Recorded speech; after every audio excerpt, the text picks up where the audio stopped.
Replace the cleaning head.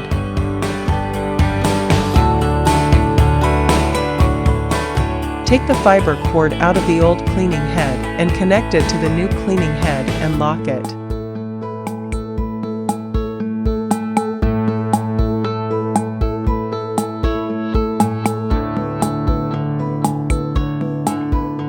Plug the dust plug into the old cleaning head. Open the textile cover and connect the water tube and air tube to the corresponding port of the new cleaning head.